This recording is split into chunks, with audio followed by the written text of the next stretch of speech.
So, welcome. We want to hear from you. We want to hear what your plans are for the district, what your leadership vision is, and I'm sure they'll have a few questions for you. I'd like to introduce the Vice President of the OLM, Andrew Terry, and John Baji is the Chairman of our Constitution and Revision Committee. Yeah. And also some of the OLM execs that are here, and I'm turning over to you. Okay, time out of your Thursday to be here, and thank you very much for opening the restaurant up to us. I really appreciate it. I just wanted to come out and I wanted to reach out to you and just take a couple minutes to let you know who I am, and then take a couple more today and take time out of your Thursday to be here, and thank you very much for opening the restaurant up to us. I really appreciate it. I just wanted to come out and I wanted to reach out to you and just take a couple minutes to let you know who I am, and then take a couple more. The third thing is, I think we need to get a new energy strategy in this country. We have to get off our dependence on oil, because we keep buying all this oil, and it's doing a lot of different things. It's jacking up oil prices, of course. It's hurting our planet. We're giving it to regimes that don't like us very much. We can do better than that. I'm talking about wind and solar and biofuels, energy-efficient cars, energy-efficient appliances, all kinds of different things. And if we do it right, there's a lot of new jobs that we can create there also. Fourth, and this is a really important one, I think we need to invest in education in our country. That's investing in early childhood education, through K through 12 education, to college education, to lifelong education. So we have the most competitive workforce on the face of the planet, and they're ready for the new challenges of this global economy. And fifth, finally, I think we need to find a responsible way to end the war in Iraq. I don't think we can keep spending $10 billion every single month over there. I think there's a lot of other uses for that money, like balancing our budget and paying down our debt. So those 5 things are the things I'd say. First, restore oversight on our markets, put the referees back on the field. Second, balance the budget and pay down the debt. Third, get a real energy strategy to get off our dependence on oil. The fourth, invest in education, so we have the most competitive workforce on the face of the planet. And fifth, find a responsible way to end this war in Iraq. That's what I think we ought to do. And I think that's the choice that everyone here has. I think the choice that you have this election is whether we ought to change what we've been doing, or whether we ought to do more of the same. That's ultimately the thing. If you think that what we've been doing over the last 8 years has been working, then you ought to vote to keep that going. You ought to vote for more of the same. On the other hand, if you think our country can do better than this, if you think that our nation is capable of much more than this, then I think you should vote for change. I think that's what this election is about. It's about changing our nation's economic policy. I think that's what Barack Obama has been campaigning on. That's what Democrats all across the country have been campaigning on. That's certainly what I'm campaigning on, is that there's a better way, that we need to change our economic policy in this country.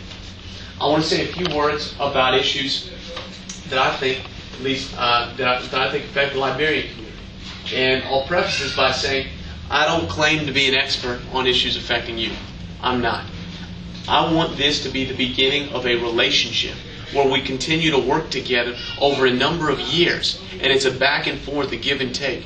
Any politician that comes here and tells you they know exactly what you're thinking, they've been through it all before, they understand, I think they're wrong. I think the sign of a good representative is someone that consistently reaches out and tries to get input on different things and understands how different ideas affect certain people. So, one of the things I've learned about through the course of this campaign has been the idea of permanent residency status and what we want to do about it. In my mind, I think we ought to extend permanent residency status. We ought to extend the TPS and the DED to make sure that we're not shipping people back that shouldn't be shipped back. I also think when it comes to immigration, we need to have a comprehensive immigration policy to help people get a pathway to earn their citizenship in this country. For people that come here and that want to stay here and want to get educated, want to have jobs, want to learn English, of course they should be given a pathway so they can find a way to earn their citizenship. And that's something I would support in Congress. And I will work with both sides to get it done. I'd also say,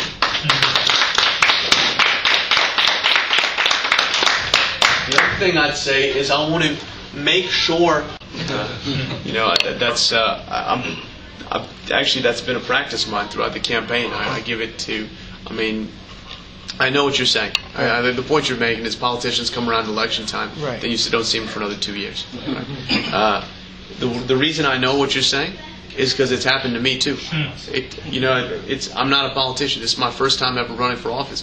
One of the reasons I decided to run is I said we have too many politicians like that who come around just when they want something, when they want money or when they want votes, and then you never see them again. And that's why I think it's good to have someone who's not really a politician who's doing this, who's seen it from both sides of the angle.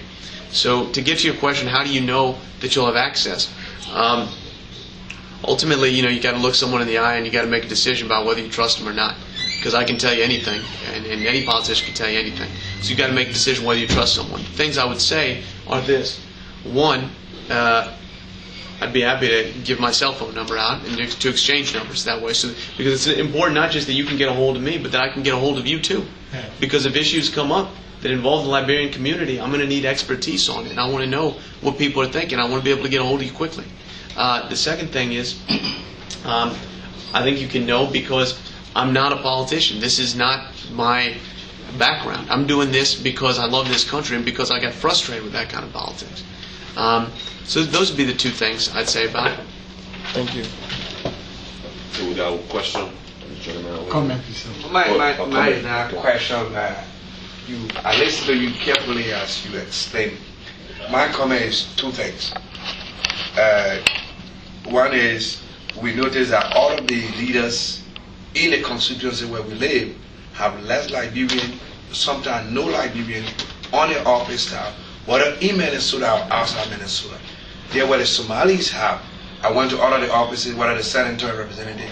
I hope you look at that when you meet, because it's important for us to have a representation out of your in-staff, meaning your office in Minnesota or your office in Washington, because we have a major immigration issue that we want you to address if you become our representative in our constituency.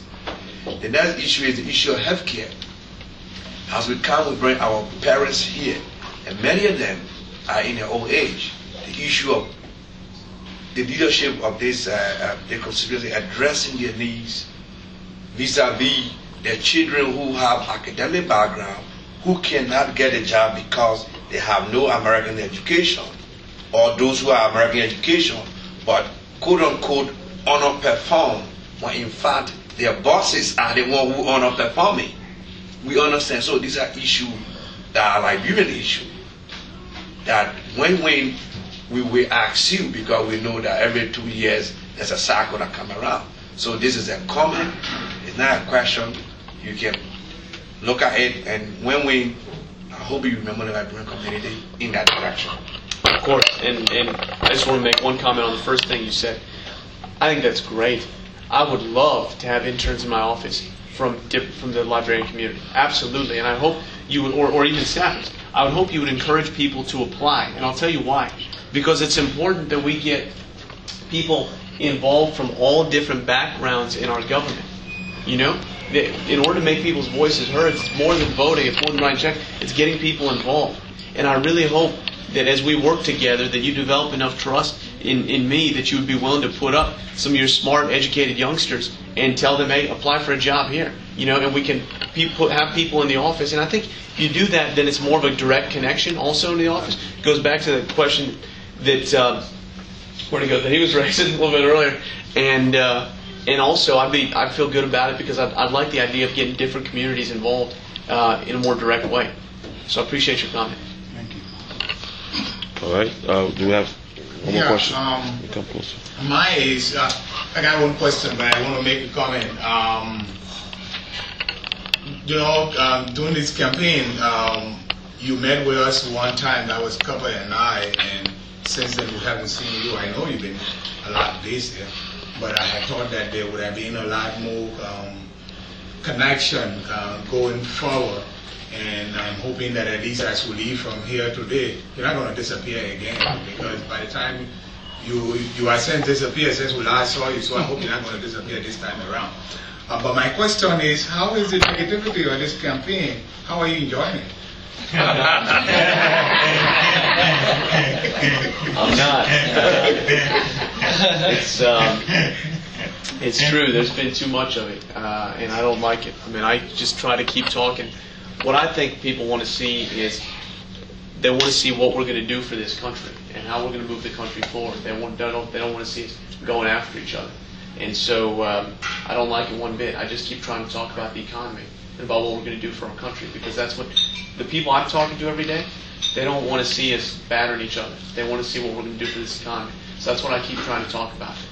In terms of your first point, I'm sorry that we haven't been in contact. You're right. That's my fault. We met a few months ago. We talked about immigration issues, and since then I've been campaigning really hard, trying to reach out to all kinds of different people. We've got 700,000 people in the district that I've been trying to talk to. So it's a lot, but you're right. I can do a better job of just at least checking in. So I'll try to do that. All right. I'm Hugh Peabody from Boost Chicken. You talk about, when you talk about taxes, because I think they're accusing you of trying to raise taxes or something. And you talk about pulling the troop out of Iraq. What is your plan? How you plan to do that? I would think you wouldn't just do it abruptly and just pull everybody out right away. Do you have a plan? And just elaborate a little more on this tax issue that some people claim that you're going to raise the taxes. We just want you to elaborate on that. So I'll fight Iraq for you, I'll fight in Afghanistan, I'll fight terrorism, give you health care, give you prescription drugs, right? Spend, and then cut taxes at the same time. Well, look, someone has to pay for all this stuff. Where's that money coming from? You know who it's coming from? Your and our grandkids. And I say that that's not right. We owe them better than that. So I'm saying let's pay for it. And the way I pay for some of this stuff is I try to cut some of that spending, and I also try to raise revenues by letting the Bush tax cuts expire for people making over $250,000 a year. All right? That's the same thing Barack Obama said. The second thing, on the issue of Iraq, on how we would do it, you're right. I don't believe we can just pull everyone out immediately tomorrow or in 6 months or whatever. I think the most responsible way forward is to get out about 1 to 2 brigades every couple months. If we do that right, I think it'll take us about 18 months to 24 months to get out of Iraq. About 1.5 to 2 years to get out in a gradual and strategic way. And as we do it, we let the Iraqis take more and more responsibility for their own country. So it can't be herky-jerky all at once. It's got to be gradual, phased out over a long time. Thank you. Ed Brown, you got it? Is it done? I think because of time, you probably close. Okay, I think we got to go. Yeah. But let me just say one last thing before I give it up. Listen, thank you all again for having us here today. I really appreciate it. This has been a great opportunity for me to come out and connect with you. I want you to know that if you give me this honor of representing you in Congress, I won't let you down. I will work my heart out. I will give it everything I've got every single day to represent you well, to represent